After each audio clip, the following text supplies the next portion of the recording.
Welcome to the programme. Chinese President Xi Jinping says the era of China being bullied and abused by other nations is gone forever as the country marks the centenary of the Communist Party. Xi addressed the nation from Tiananmen Square, where hundreds of thousands gathered for a ceremony to celebrate the occasion. The president praised the government's success in abolishing extreme poverty across the nation and stressed that socialism is the only way to rejuvenate China. The Communist Party and Chinese people have showed the world the Chinese people have stood up. The time in which the Chinese nation can be bullied and abused is gone forever. The party showed the world that Chinese people are not only capable of dismantling the old world, but can build a new one. Only socialism can save China. Only socialism with Chinese characteristics can develop China. Well, Katrina Yu, our correspondent, joins me now live from Beijing. And Katrina, the president himself gave a methodical and retrospective speech, and one perhaps of hope and progress for the system that China has worked for 100 years. But has it? Well, whether it's worked or not depends on the metric. According to the Communist Party, it has. So one of the main things that Xi Jinping said was that the Communist Party made a goal 100 years ago, and that goal was to turn China into a moderately well-off society.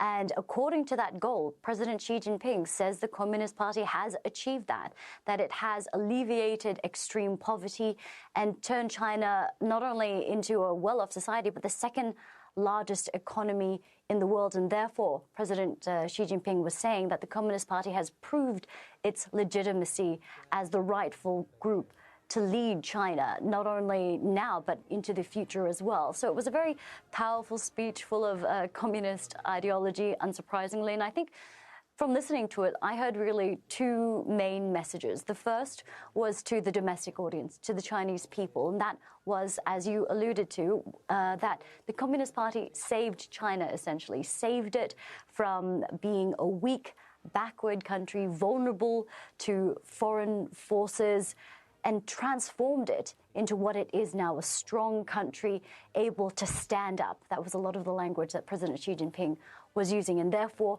the Chinese people need the Communist Party in order to continue to succeed, and that under President Xi Jinping, it will continue to go forward on the right path. So that was one message. The other message, I think, was to a foreign audience, and this was at the latter half of the speech, and he used quite strong words. And basically, the message from President Xi Jinping was, don't mess with us. And this was to other countries. He didn't mention it by name, but certainly the US was one of the targets, no doubt. Don't mess with China. Don't mess with the Communist Party, because you're going to regret it. And one of the key sound bites or phrases that he had in his speech that received a very raucous response was this. And he said, China will never allow a foreign force to bully or subjugate us. Anyone who does will find themselves on a collision course with a great wall of steel forged by 1.4 billion people. He also talked about how China will continue to safeguard its territory, including Hong Kong and Taiwan.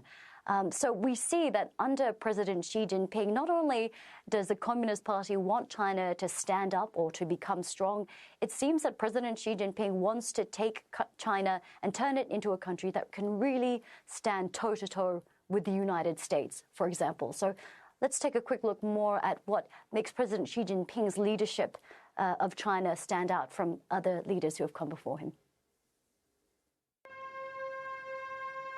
President, Party Secretary, the people's leader, and to some, just Papa Xi. Xi Jinping is called many things, and as the Communist Party celebrates its 100-year anniversary, the 68-year-old is consolidating his position as the country's most powerful leader in decades. The party has united and led the people in opening a great path, making great achievements, forging a great spirit. Xi has led China for 9 years, and after abolishing presidential term limits in 2018, is unlikely to step down anytime soon. He began his term with an anti-corruption campaign, which saw 1.5 million officials punished. It also purged the party of any opposition to his rule.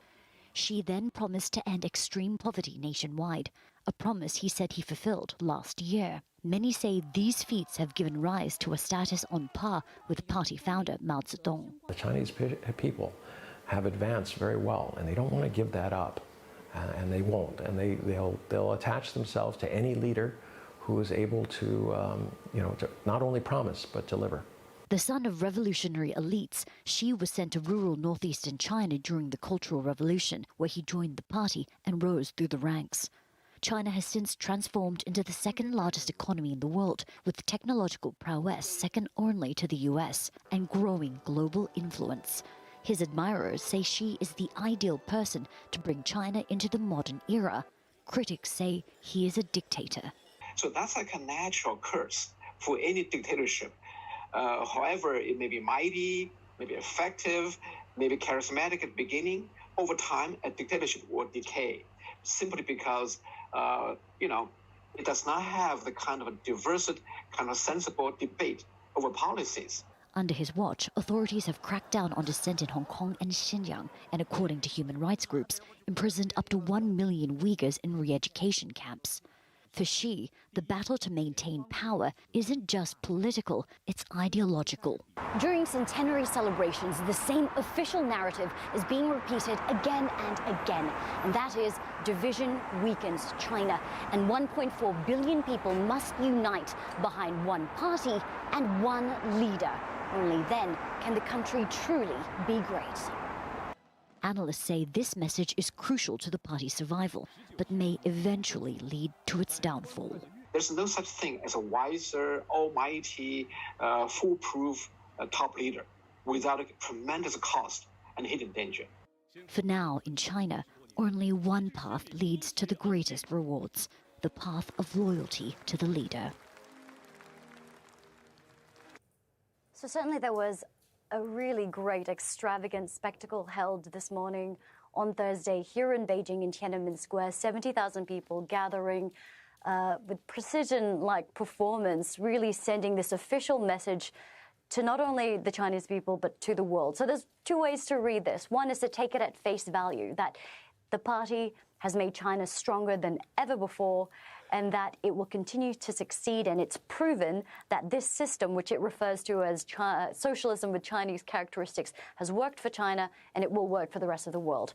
Another way to read this is that this is just the surface, and potentially underneath, really, the Communist Party is extremely insecure, that it is extremely insecure that at any point it could lose grip on an increasingly educated, creative, and informed group of 1.4 billion people, and it needs huge ideological propaganda events like this in order to help retain their loyalty, which it could lose at any time. So we'll definitely continue to watch what else comes forward from the Communist Party as the weeks and months come on. Indeed. Katrina Yu there, our correspondent for us in Beijing.